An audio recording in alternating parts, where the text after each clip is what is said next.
Ningol sa'yo ay ganaba sana phâu huli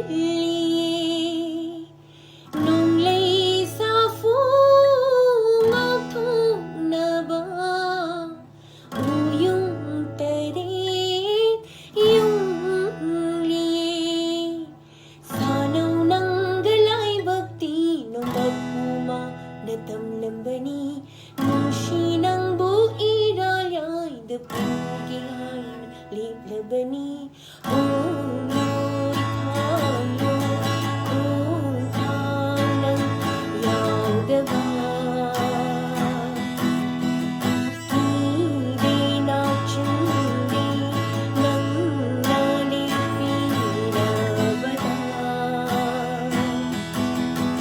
Mandiyan ang galay bakti nang magpuma na